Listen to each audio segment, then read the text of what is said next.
नमस्कार। कार्यक्रम खास मुलाकात में आपका बहुत बहुत स्वागत है और खास मुलाकात में आज हमारे साथ हैं अमित शाह जी। अमित जी की और प्रधानमंत्री नरेंद्र मोदी जी की अगर मैं बात करूं तो मैं ये कह सकता हूं कि भारतीय जनता पार्टी के पारंपरिक राजनीतिक मूल्यों और संघनिष्ठ जो प्रतिबद्धता है उसको और ज़्यादा धारदार और अधिक आधुनिक उपकरणों से जोड़ने की जो कोशिश 2014 के बाद इस जोड़ी ने की है, ये एक अलग ही भारतीय जनता पार्टी को दिशा देने की तरफ तेजी से आगे बढ़ी है। और यही वजह है कि आज भारतीय जनता पार्टी देश के करीब 70% आबादी तक अपने शासन के जरिए, अपनी सत्ता के जरिए पहुंच रही है। अमित जी, बहुत स्वागत करता हूं आपका। नमस्कार भैया। बड़े फैसले केंद्र सरकार के, जीएसटी और डीमोनेटाइजेशन, क्या आपको लगता है कि बीजेपी के सामने एक चुनौती ये भी है कि वो बहुत तेजी से आगे बढ़ना चाहती है, गैर पारंपरिक राजनीतिक फैसले लेने की कोशिश करती है जो राजनीतिक तौर पर शायद उसको नुकसान भी पहुंचा सकते हैं? जी देखिए, मैं आपसे थोड़ा डिफर करता हूं। जी। आपने कहा कि बीजेपी बड़ी तेजी से आगे बढ़ना चाहती है, इससे मेरा मतभेद है। बीजेपी बड़ी तेजी से देश को आगे ले जाना चाहती है। जीएसटी हो या डिमोनेटाइजेशन, इससे भारतीय जनता पार्टी या नरेंद्र मोदी का कोई व्यक्तिगत फायदा नहीं है।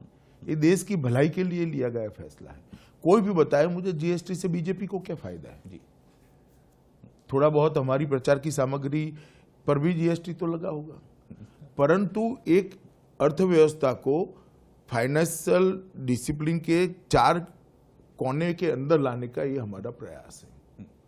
और भारतीय जनता पार्टी की सरकार ने 2014 से आज तक कभी भी ऐसा फैसला नहीं लिया जो लोगों को अच्छा लगे। हमने ऐसे फैसले लिए जो लोगों के लिए अच्छे हो, जी जी, जो लोगों को फायदा कराते हैं। जीएसटी आज शुरुआती दिक्कतों को छोड़ दीजिए, मैं पूरी संवेदना के साथ छोटे व्यापारी, छोटे उद्योग और जिनको तकलीफ पड़ी उनके साथ खड़ा हूँ। मेरी सरकार भी खड़ी है पूरी संवेदना के साथ। मगर ये टीथिंग प्रॉब्लम जो थे उसको छोड़ दीजिए तो धीरे धीरे जीएसटी अब देश के अर्थतंत्र को बढ़ावा दे रहा है। जी।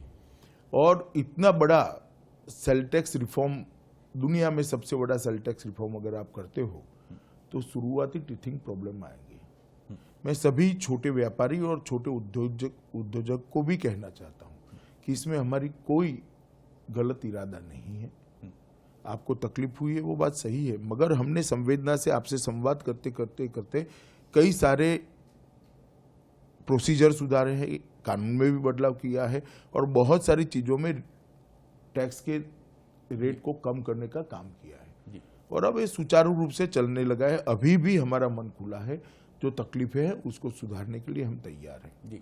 परंतु देश के अर्थतंत्र को इससे बहुत बड़ा फायदा हुआ है। 4.4% पर ग्रोथ रेट छोड़कर गई थी कांग्रेस, आज 8.3% तक पहुंचा है, डबल हुआ है। जी। दुनिया में सबसे ज्यादा तेजी से बढ़ता हुआ अर्थतंत्र हमने बनाया है। ये 9वें नंबर पर दुनिया में अर्थव्यवस्था को छोड़कर गए थे, हम 6 नंबर पर ले गए हैं। 5 ही साल में 3 अंकों का उछाल आया। मनमोहन सिंह के शासन में एक भी अंक का उछाल नहीं आया था, 1 अंक नीचे चला गया था। जी। यही बताता है कि हमारी दिशा सही है, नीचे तक फायदा पहुंचा है। गरीब लोगों को गैस मिला है, आवास मिला है, बिजली मिली है। गरीब सगर्भा माता को टीका समय पर लगता है, उसके नवजात शिशु को टीका समय पर लगता है। किसानों का धान खरीदा जाता है। 5 लाख तक के सभी आरोग्य की खर्चा केंद्र सरकार और राज्य सरकार उठा रही है। तो मैं मानता हूँ ये अच्छे परिवर्तन की ओर देश जा रहा है और देश के 50 करोड़ गरीब लोगों के जीवन स्तर को उठाने का ये प्रयास है। एक घर में शौचालय जाता है तो महिलाओं को कितनी शांति होती है, मैं और आप कल्पना नहीं कर सकते। हर रोज सुबह उनको शर्मसार होना पड़ता था। जी। आज वो सम्मान के साथ अपने घर के अंदर अपना काम कर रही है, उनका आरोग्य भी अच्छा हो रहा है। मैं मानता हूँ ये बहुत बड़ी उपलब्धि है। संगठनात्मक तौर पर उत्तर प्रदेश एक बहुत बड़ा एक परिवर्तन का कारण इसलिए माना गया कि वहां की जातिगत राजनीति के तिलस्म को भेद कर बीजेपी आगे बढ़ी। तो आप किस तरह देखते हैं? देश की राजनीति रीजनल पार्टीज की राजनीति है, देश की राजनीति बहुलतावादी जाति समाज की राजनीति है, इसमें उज्ज्वला और बुलेट ट्रेन, इनका समन्वय किस तरह बीजेपी लेकर आगे बढ़ेगी? क्योंकि ये बहुत बड़ा चैलेंज भी है। जरा भी चैलेंज देखिए, जातिवादी राजनीति लगभग हाशिए पर चली गई। हालांकि कांग्रेस उसको मेन स्ट्रीम में लाने का पूरा प्रयास कर रही है, राहुल गांधी जी लाने का प्रयास पूरा कर रहे हैं, तो मैं नहीं मानता अब देश की जनता इस दिशा में जाएगी। जी। देश की जनता विकास की ओर मुड़ गई है और मैं मानता हूं कि जहां जरूरत है वहां दुनिया की सबसे आधुनिक चीजें भारत की जनता को उपलब्ध हो, उसमें कोई बुराई नहीं है। जी। हमने आगे बढ़ना पड़ेगा, दुनिया के साथ कदम मिलाने पड़ेगा। जी, आप मानते हैं देश तैयार है दक्षिण एशिया की तरह, चीन की तरह, दक्षिण कोरिया की तरह? देखिए, हर देश की अलग प्रकार की रिक्वायरमेंट होती है, हर देश की अलग प्रकार की एक डायनेमिक्स होती है। हमने जो रणनीति, हमने जो पॉलिसी मोदी जी ने अपनाई है, वो इस देश की भूगोल, इस देश की संस्कृति और इस देश की बेसिक रिक्वायरमेंट को नजर में रखकर अपनाई है। जी। तो मैं मानता हूं कि भारत की जरूरियातों को मद्देनजर यह आइडियल पॉलिसी है, जी। जिसमें गरीबों का भी उत्थान हो रहा है, कृषि भी बढ़ रही है, स्वास्थ्य सेवाएं भी बढ़ रही है और साथ में बुलेट ट्रेन भी आ रही है। जी। जी। 2014 में अच्छे दिन की बात थी। किस इशू को आप आक्रामक तरीके से सामने रखकर जनता के बीच जाएंगे? देखिए, हम डेवलपमेंट के मुद्दे को ही लेकर जाएंगे, देश की सुरक्षा के मुद्दे को लेकर। मैं छोटी सी बात आपको करना चाहता हूँ कि हम एनआरसी लेकर आए, कांग्रेस पार्टी इसका विरोध कर रही। मेरा राहुल गांधी जी से सीधा सवाल है कि आप देश में घुसपैठियों को चाहते हो या नहीं चाहते? देश की जनता के सामने स्पष्ट करिए, उसको छुपाइए मत। घुसपैठिए कांग्रेस पार्टी के लिए वोट बैंक है, भारतीय जनता पार्टी के लिए देश की सुरक्षा के लिए खतरा है। इसलिए हम एनआरसी लेकर आए। इस प्रकार के कई मुद्दे पर कांग्रेस अपना रुख स्पष्ट नहीं कर रही और मैं चाहता हूं कि लोकतंत्र में अपना रुख क्या है वो देश की जनता के सामने डरे बगैर बेखौफ होकर रखना चाहिए, जो हम कर रहे हैं।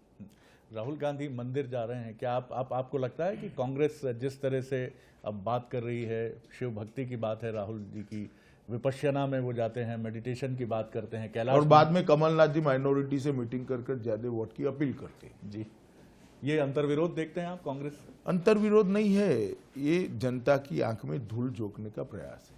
जी। मगर मैं तो चाहता हूं कि वो चुनाव के बाद भी जाते रहे, जरा जाते रहे। जी। आपके व्यक्तित्व की मैं छोटी सी एक बात करूंगा, हालांकि आप बहुत बचते हैं अपने बारे में बात करने का और ये संगठन का वही एक आपके भीतर मैसेज है।